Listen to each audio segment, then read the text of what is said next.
We're going to start off talking about a little bit about rookie mini camp. As of this is Saturday morning that I'm recording this. So they're basically arrived yesterday, starting today, finishing tomorrow. So hopefully I'll have some information about what actually went on there um, to add to the end of this recording. But real basically, Thursday and Friday, very busy days for Mickey Loomis in the front office. Because Talise Fuaga, Spencer Rattler, Bub Means, Jalen Ford, Christian Boyd, and Josiah Ziram, they're all reporting. They all signed their rookie contracts. So we got the first rounder, all the fifths, the sixth, and the seventh under contract, which since 2011, when the rookie salary cap was implemented by the NFL, there's not a whole lot of negotiation, but there is some, and we're going to talk about that in just a second. So all told, as of yesterday afternoon, Catherine Terrell, Twitter, threw out there that in all told, 60 players will be there, and 30 of the players are basically unsigned tryouts. Could be rookies, could be veterans. One that I know of that I also saw was Kellen Mond, who we released earlier in the week, is still showing up at rookie camp as a tryout. Which makes sense for him because he was signed and released in a few week period. Basically, none of the coaching staff actually got to work with him or see him. So this at least gets an opportunity. I mean, we all knew the second that Spencer Rattler was drafted, one of those quarterbacks were getting cut, and high odds it was going to be Kellen Mond. Ended up being Kellen Mond. So he at least gets a look at them. This could lead to an opportunity to another team, but it also will show the Saints coaching staff or give them a chance to work with him, see what they thought they saw when they signed him, which, I mean, all along, I think that was the case of if we don't draft a rookie quarterback on day 3, then Mond is basically our day 3 rookie quarterback. And if we do, we're going to release Mond. In this case, it's Spencer Rattler, which can't go on enough about how much I love that pick. So this is kind of good for both sides. So if something were to happen, Hayner, Peterman, Rattler, whatever, where we had to bring in a quarterback, he's getting some exposure in case we would ever have to bring him back. As well as, like I said, this could lead to an opportunity where he gets another tryout or workout or gets invited to a mini camp for another organization. Now, even though Kool-Aid hadn't signed his contract unless he did it late last night or early this morning, he's still attending, which is also not unheard of. for rookies that I don't even know if you really use the word holdout because there's not a lot of wiggle room in a contract negotiation, but there is a couple of things that sometimes come up in these rookie deals, despite the fact that 2011 rookie salary cap that's in the CBA, the collective bargaining agreement, is for the most part, most of it is non-negotiable. It's just here it is. They talk about offset language. That's the big one, and the offset language.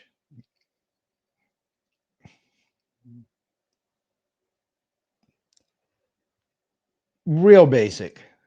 Um, the offset, what they call offset language, it's language that allows a team to reduce the amount they owe a player if he is released and signs with another team.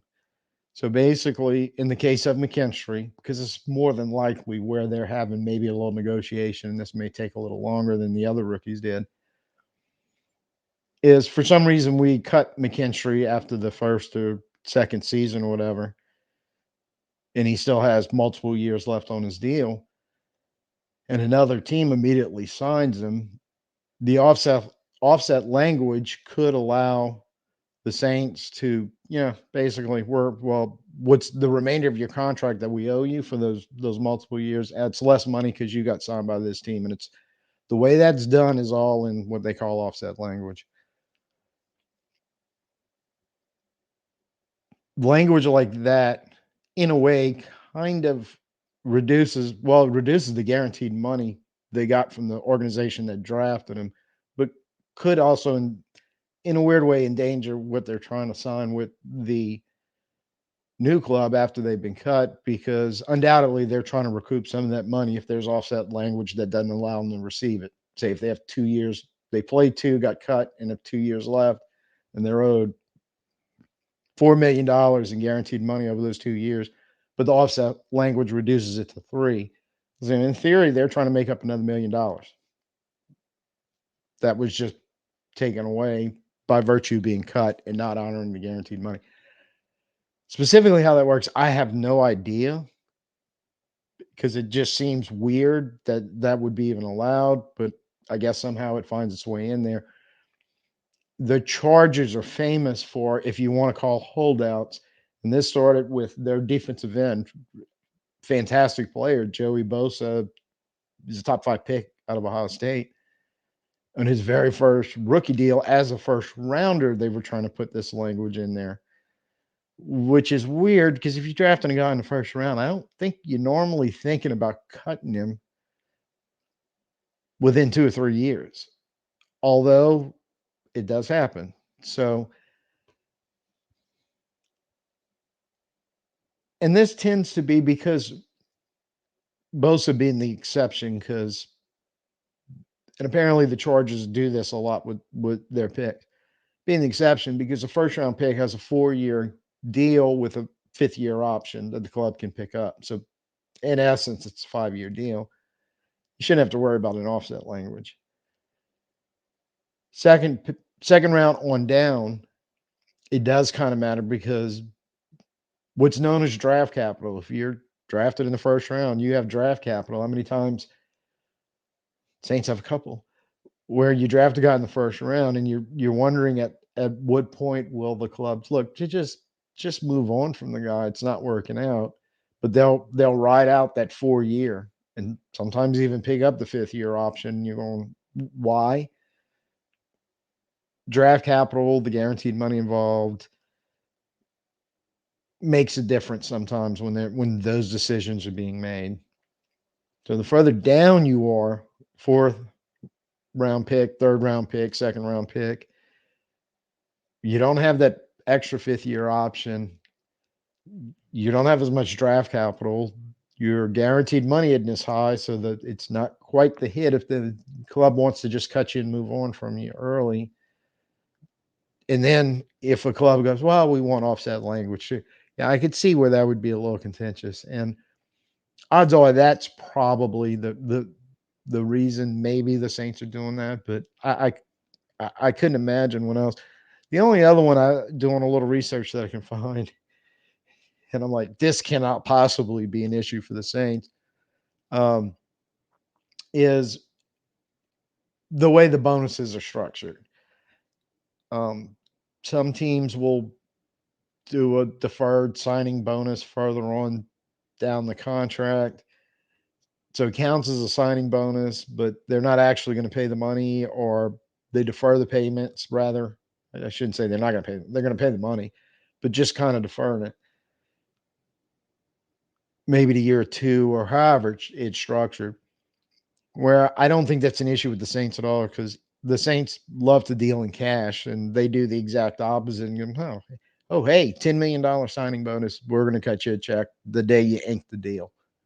So my guess is offset language, unless McKinstry's the rare case the first time the Saints are going, well, we're going to kind of defer the payments on that, spread out those payments on the signing bonus a little bit. In which case, if I'm McKinstry, I'm like, no, no, no, you're not starting that with me. I want the full cash bonus like everybody else in the last 20 years, however long it's been that the Saints have done it this way. No, no, no. I want the check. And, honestly, yeah, I can't blame him. I'd want the check too.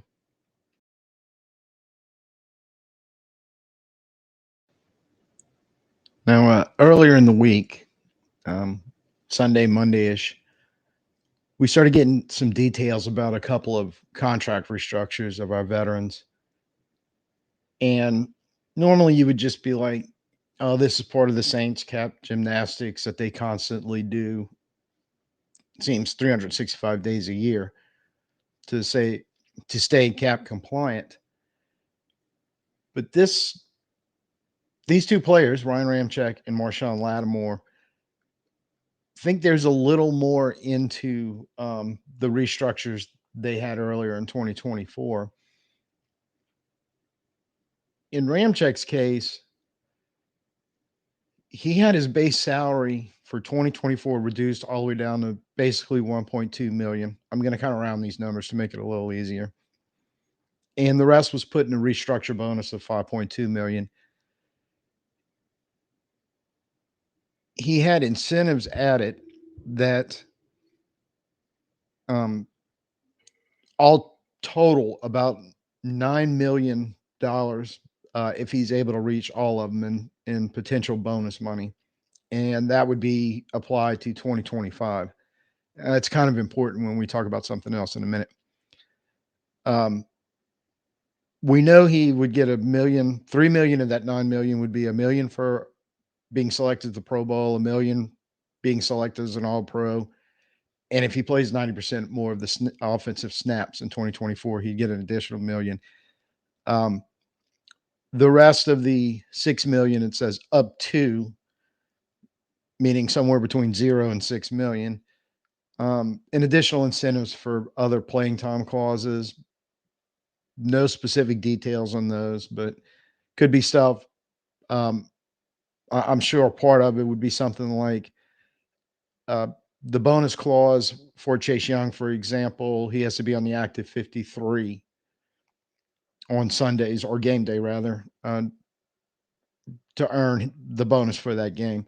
It's probably something along those lines. The cap hit now for Ryan Ramczyk for 2024 is 12.8, so edging up to 13 mil.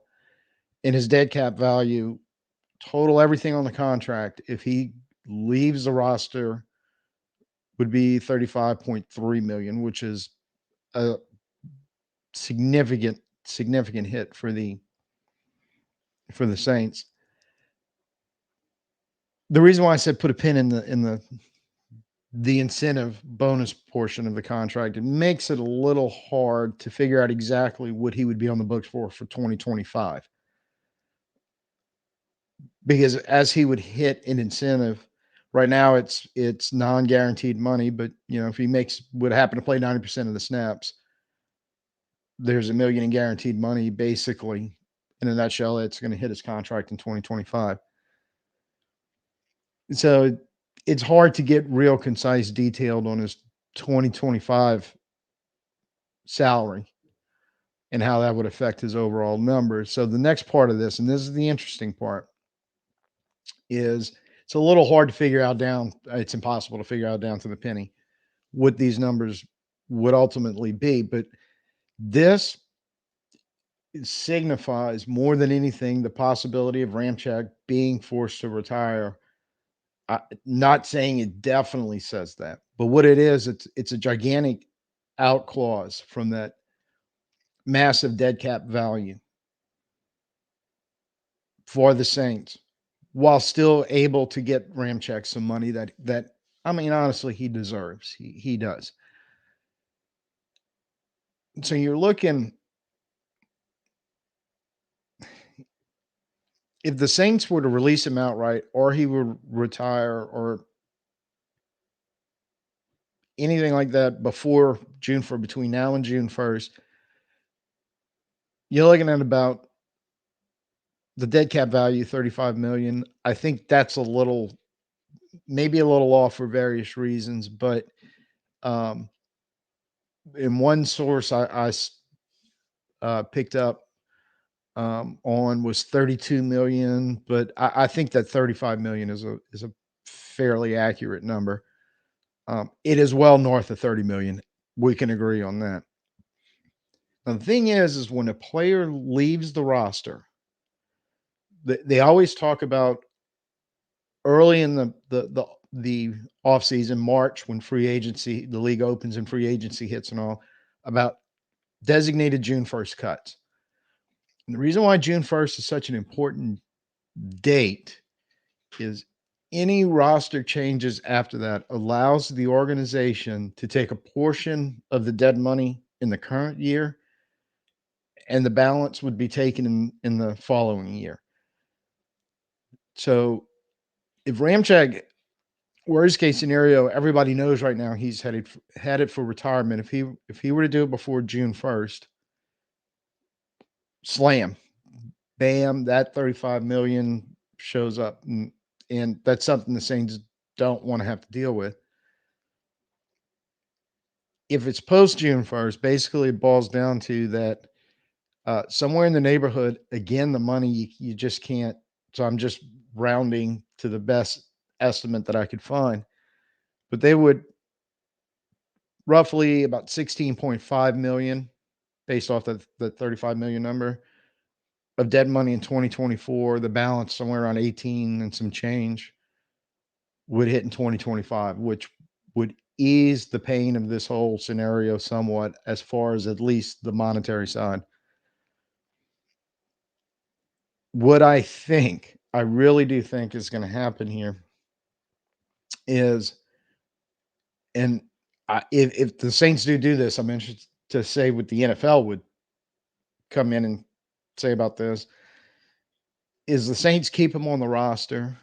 I think I've mentioned this before in a previous video, but the Saints keep him on the roster on the 53 man. Training camp hits, he goes on the physically unable to perform list, the PUP list, they call it. Enters the season on the PUP list, which basically I think it's 10 weeks. If you start the season on the PUP list, it's 10 weeks before you're eligible to become active.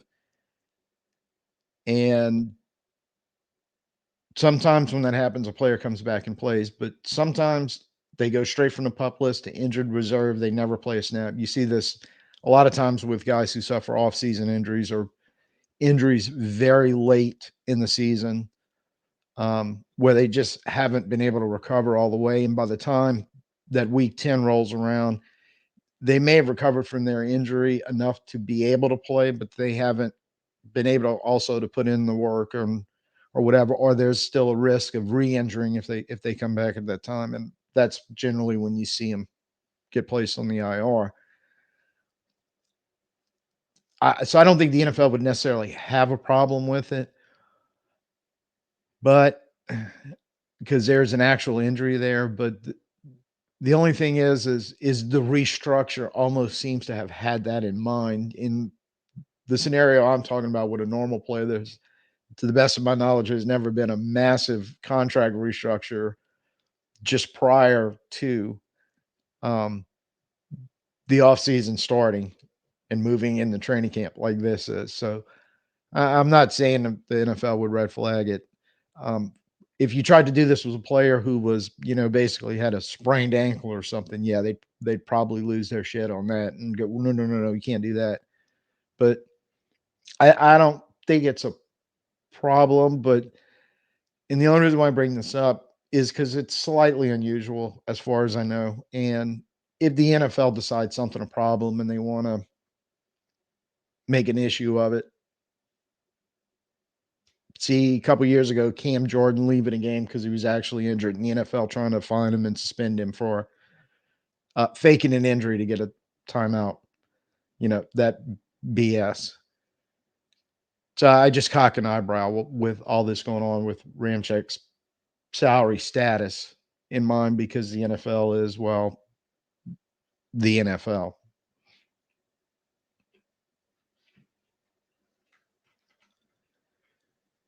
And the next one we need to talk about is Marshon Lattimore, who's becoming more and more uh, definitely a topic of conversation. Just don't know how contentious the supposed relationship between the Saints and Marshon is or isn't, or really what's going on there. I mean, you kind of hear some inside stuff from a lot of the reputable sources that follow the Saints on a regular basis, the local people. Mentioned them before: Cat Terrell, Mike Triplett, Nick Underhill, Jeff Duncan, etc. I And it sounds like what they're pretty much all saying on that is the ball is literally in Marshon's court. If he wants to come back, Saints are going to welcome him back, no problems. And if he doesn't, the restructure gives them, again, kind of like Ramczyk, because he also had a massive salary, gives him a slight, or gives the Saints a slight out that wouldn't be as bad. Um, he had a massive salary restructured, a bonus money. And he, like Ramczyk, he's also at the veteran min of 1.2 million for this year. But all told, he's still accounting for about 27 million in a cap hit for the Saints in 2024. And this is the reason why a lot of people were talking um, during the draft or just prior to the draft about trading Lattimore, which was impossible. In fact, cousins and brother-in-law and all, we're in our little Saints texting group, and it came up as soon as the McKinstry pick happened in the second round. Can we trade Lattimore? And my brother-in-law, I call him the sports accountant. It's former CPA, and he understands this stuff way more than I ever will. So his response was basically no, because trading Lattimore before June 1st would cause the Saints such salary cap issues for the current season in 2024 that whatever the 53-man roster ended up being at the end of training camp, they would all have to stay 100% healthy, because, as he put it, he said, even with massive cap gymnastics that the Saints like to do, there's almost no way they could shave off enough money to replace any of those 53 on the roster, on the final roster. So everybody would have to stay healthy, no suspensions, none of that stuff. It would be very hard for the Saints to deal with that and still bring in players. So I mean, you're basically right up against the limit for the NFL. So it just wasn't possible. But post June 1st, again, much like Ramczyk, it's June 2nd and beyond. You're able to split that money, take a portion of it in 2024 and the rest in 2025. Now, in a weird way, there was almost no way that the Saints should have gotten any type of cap savings in 2024 by doing any of this, um, because the contract was so big. But they managed to squeeze that around to 1.2 million, which is basically about what his new salary is based on the veteran minimum. So, you know, call it cap gymnastics, but the Saints are gold medalists in it. They can do some wonders. But if we think back to talking about the reset that the Saints and the organization are trying to go through all the way back in the beginning of the preseason, sorry, I shouldn't say preseason, the beginning of the league season in March and April, they're trying to eliminate in the future having to do this on a consistent basis, trying to get that cap number back in line. So trading Marshon is going to affect that one way or the other. The only way it really doesn't affect the Saints is if Marshon decides to come back and he plays up to the level of that contract, which means he's basically got to play 17 games and he's got to play all pro level that we got from healthy Marshon before the last couple of years when the injury started.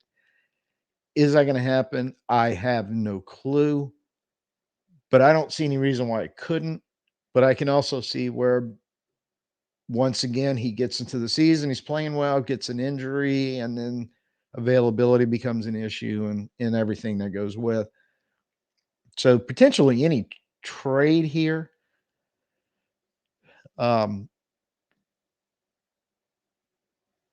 while it would, I don't want to say hurt the Saints, it would affect it affects the Saints cap situation, and not necessarily a bad thing. I don't know. A lot of people talking about, oh, 2 first round picks for Marshon. Yeah, a couple of years ago when he before all the health and the availability issue started. Yeah, definitely probably could have gotten some type of Jalen Ramsey deal like the Rams got, but or Jacksonville rather got from the Rams when they Jacksonville traded Jalen Ramsey to the Rams. But I don't know at this point if you can get that from Lattimore. And if you're talking about trading him, the NFL teams can do math way better than I can and come up with stuff like this. So they know the situation. And they know that the Saints trading Lattimore is basically the Saints over a barrel because the Saints would much rather keep him. The other thing about this, and this I mentioned when we drafted Kool-Aid in the second round, how this all ties in together because the Saints are also trying to hedge as they're doing the salary cap reset that the only way Adebo is not going to make a big contract at the end of 2024, basically for 2025, because he is a free agent at the end of 2024, is he has to have serious regression as a player, which means he's not playing as well as he did in 2023 and 2022 when he really started to come on. That's a problem on many levels for the Saints. First and foremost, being one of your best corners isn't playing like one of your best corners, and that's always an issue. We've seen that in the past with the Saints, where, for example, Eli Apple showed up here a couple of years ago, played very well initially. Everybody's all excited, and then he regressed back to being the corner that everybody kept cutting and trading and everything else, and that's how he wound up here in the first place. So the only way you can keep from not having to pay Adebo a lot of money to get him to stay is he has to not play as well. That's just not a proposition for the Saints you want to get into. So with Alontae Taylor under contract, now you've drafted and Taylor's still on his rookie deal. Now you've got McKinstry on a rookie deal. The Lattimore situation, as fluid as it is, whether he stays or go, you kind of covered. If he goes, I still don't know if the money works out where you can keep a Debo if a Debo plays well. Because if a Debo plays really well, then that contract, whether the Saints try to extend him or let him go into free agency and try to bring him back, which would probably be a huge mistake. But if he doesn't agree to the extension, that's ultimately what would happen. You're talking a lot of money. The trade after June 1st does help in that situation somewhat. Would free up in a weird sort of way some money for some more cap gymnastics. But then again, how much would you have to pay a Devo? How big are those cap gymnastics? See the kind of the cycle of you're talking about here when you're dealing with all this. The other thing is I there's a there's some guaranteed roster bonus to Lattimore if he's still on the and I have not been able to find the date. It's August. I keep wanting to say August 8th, but I don't know that for sure. Uh, the last place I tried to look it up was talking about it was a bonus at the beginning of the 2025 season. So I'm still confused in that. But I know at some point there's a window to trade Marshon that if he makes it, if we haven't traded him before whatever that date is, whether it's beginning of 2024, the beginning of the 2025 NFL calendar year, if he's still a Saint, he gets a guaranteed roster bonus, guaranteed money. That the only way he wouldn't get is if he's no longer a Saint before that point. So that could change the whole 2025 situation.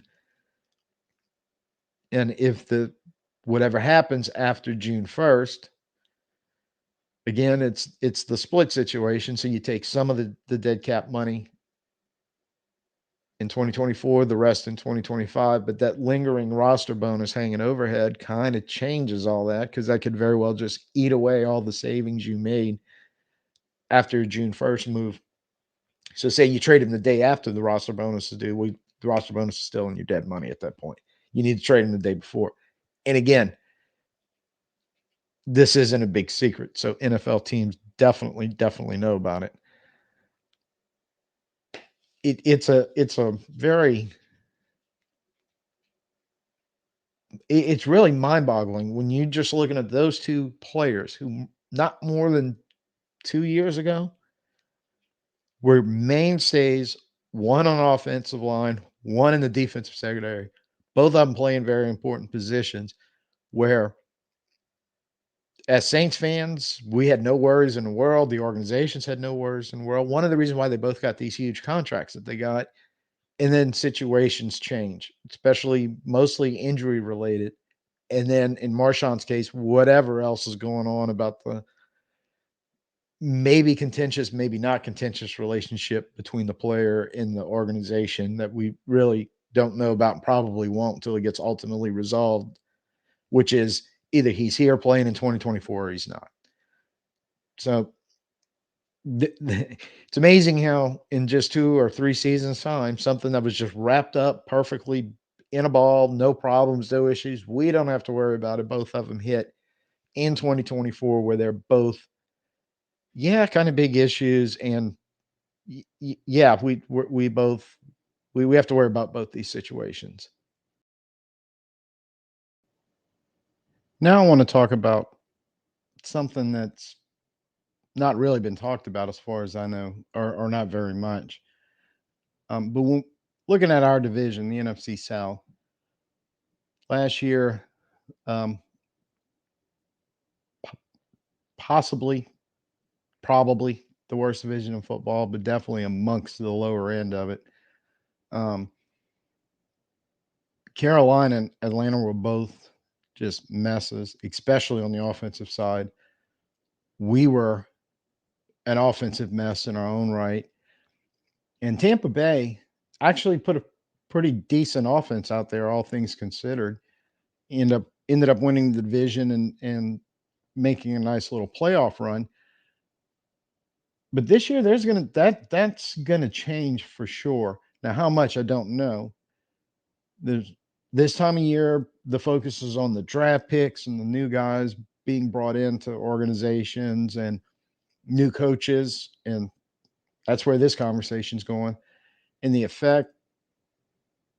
But the focus typically at this point is more on the teams itself. So we as fans and the media and all are just kind of focusing on the Saints.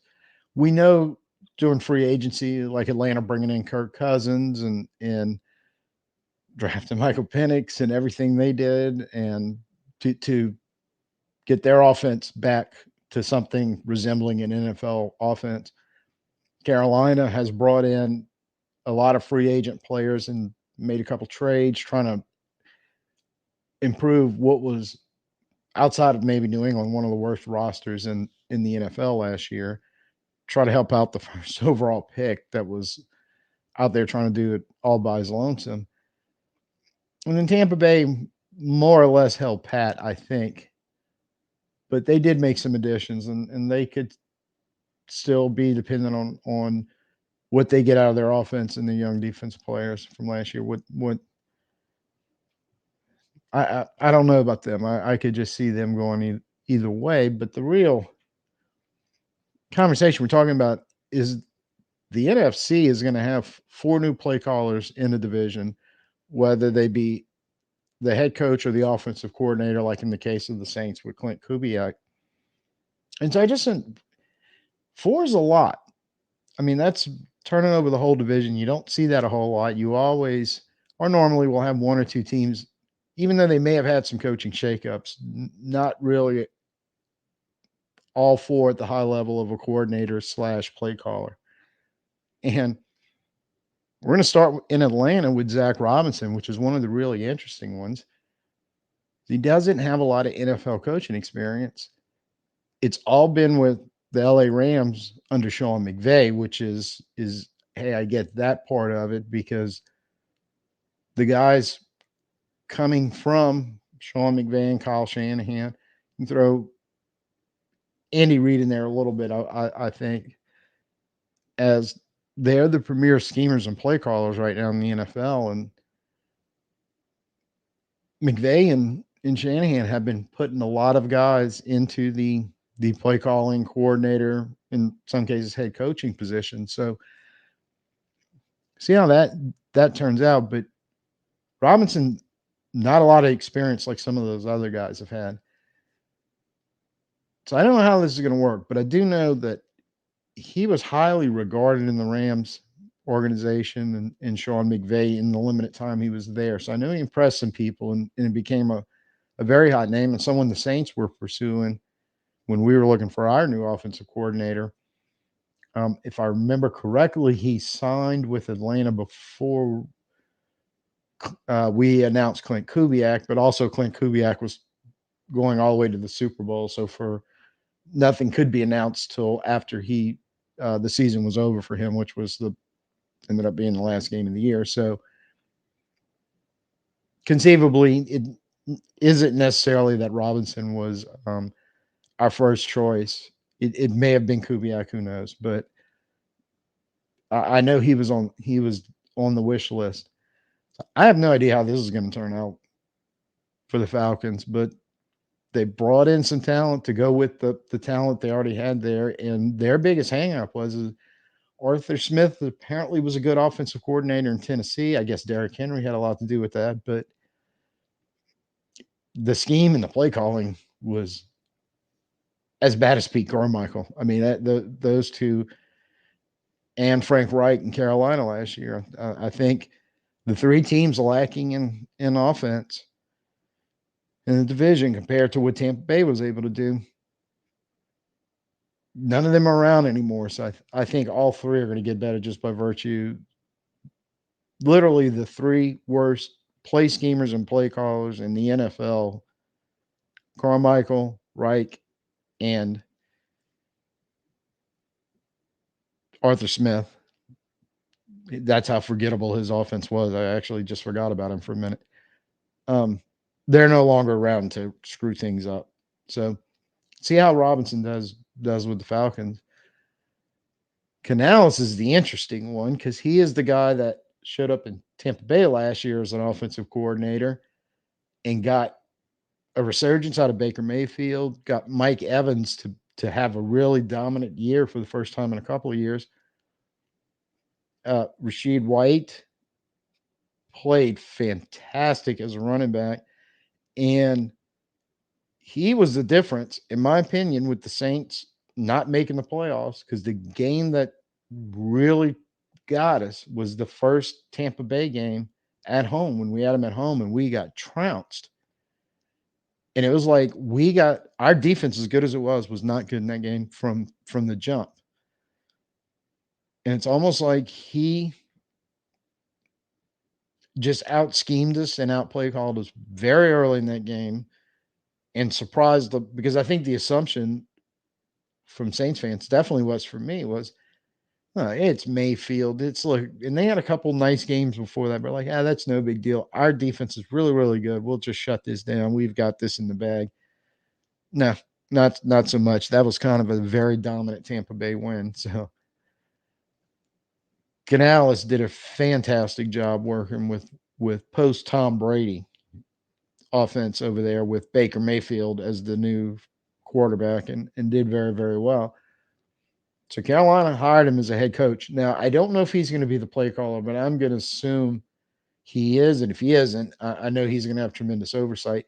Their offensive coordinator is a guy named Idzik, who followed Canales from Seattle to Tampa Bay, and he was the quarterbacks coach last year for Tampa Bay. He's taken the offensive coordinator's job with Carolina.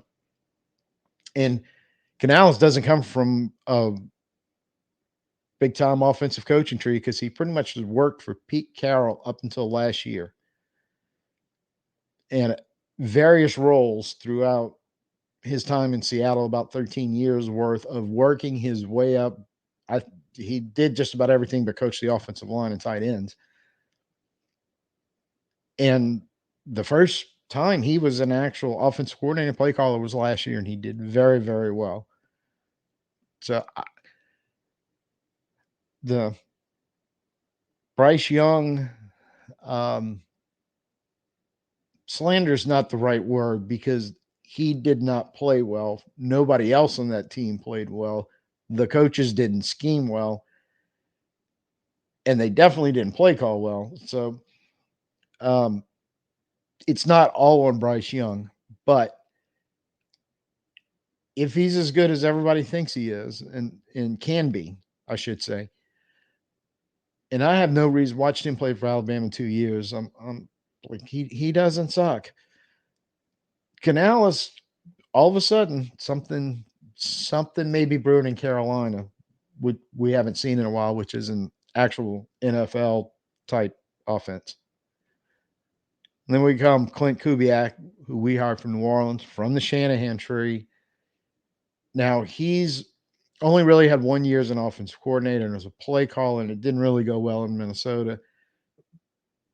But unlike Robinson, he's got a little more of a background um, throughout the league, or not throughout the league, throughout his time in the league, because he's worked at two different stints at the two different spots, twice in Denver, twice in Minnesota. And like Canales, he's kind of worked his way up through the offensive side of the coaching ranks.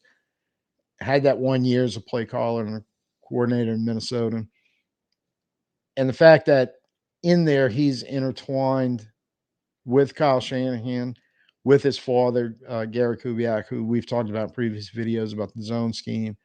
Gary's tied to Mike Shanahan. There's a lot of knowledge in Klint Kubiak. It's really, did he learn from the 1 year in Minnesota, make the adjustments, learn under his brief time, but albeit very important time under Kyle Shanahan. Because the way I've seen it written about Kyle Shanahan,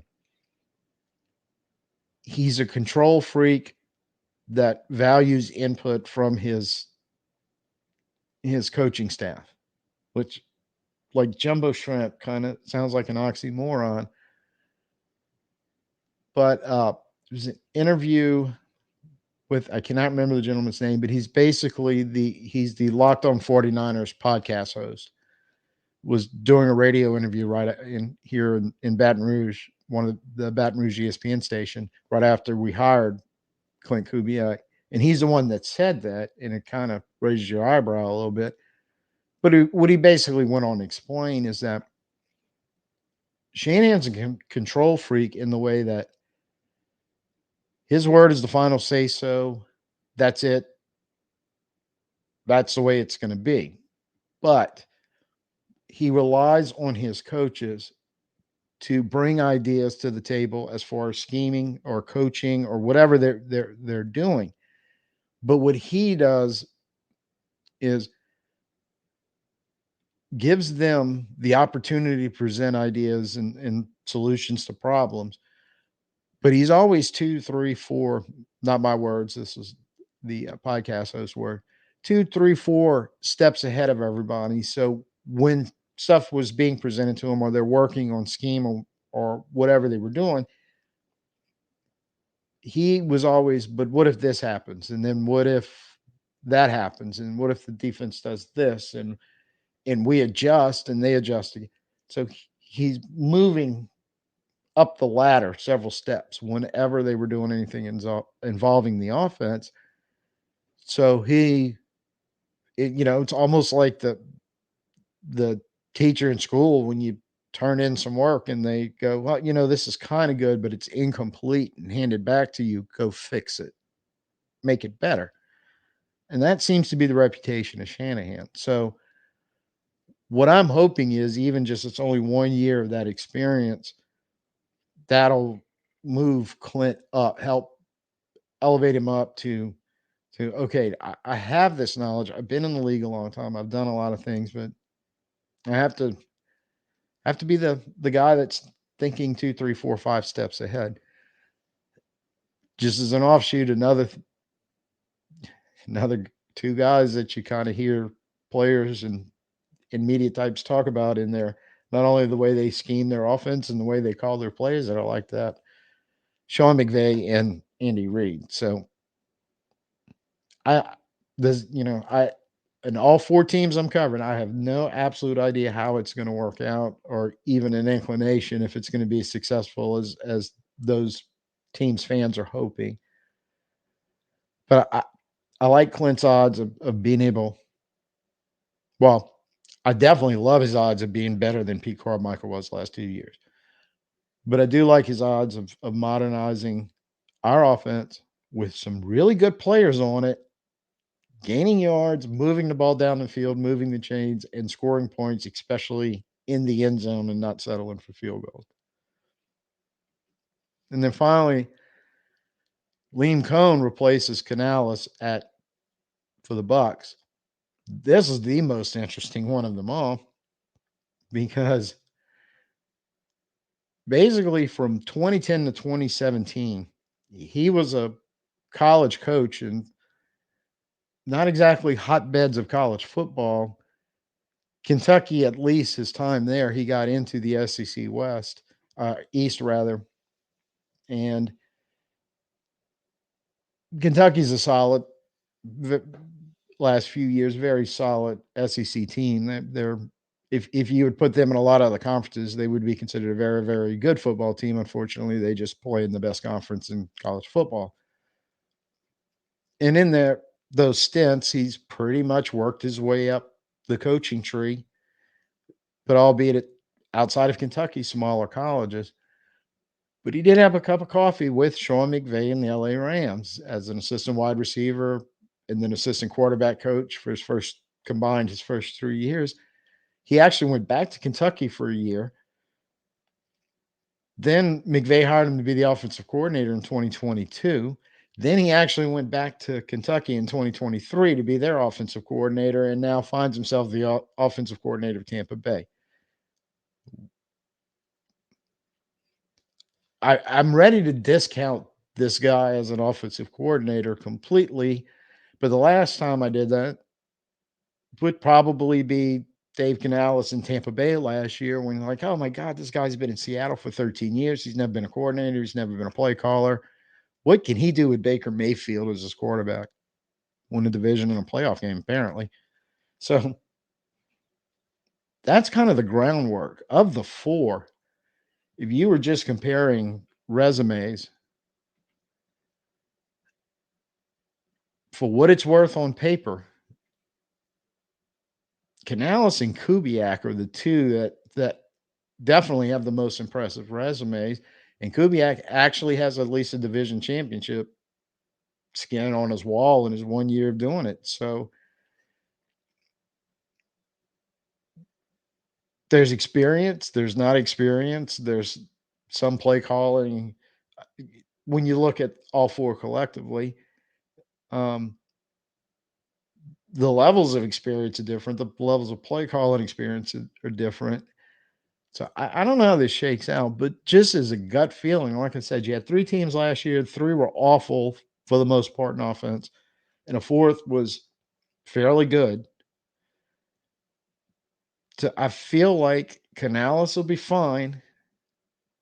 it's there. It's the players. That roster needed so much improvement to infuse NFL talent. Whether he's got enough, but he didn't have a whole lot to start with in Tampa Bay last year either, and he did pretty well with it. So you kind of feel Carolina might be a problem for our defense, a lot more than they were last 2 years.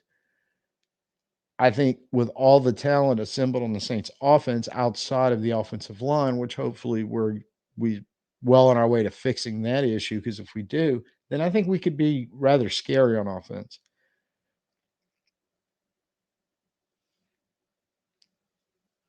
I just do not know Atlanta, who has assembled as much offensive talent as anybody in the division all of a sudden. With Zac Robinson, by reputation on paper, it's a great hire, but there's not a whole lot to back it up. And then Liam Coen, I don't even know what to do with that resume. But then again, like I said, when Dave Canales showed up last year in Tampa Bay, I didn't know wouldn't have known what to do with that resume either, and it kind of worked out. So it's I just find it peculiarly strange that all four of these guys, like in some ways, are very similar, some ways are very different. When you are looking at those resumes, what they've done, where they've done it at, for how long they've done it, and I'm just scared to say this out loud because I'm thinking I'm going to jinx it. But of the four, I think our hire is comparable to Carolina hiring Canales, and I think we're in a better talent situation and a better veteran leadership situation than Carolina is coming off that year last year. So I don't know for sure. Nobody does. We'll wait and see how this all plays out during the season. But I think we may have made a big gain over everybody possibly but Carolina in the division in scheming and calling plays now on offense.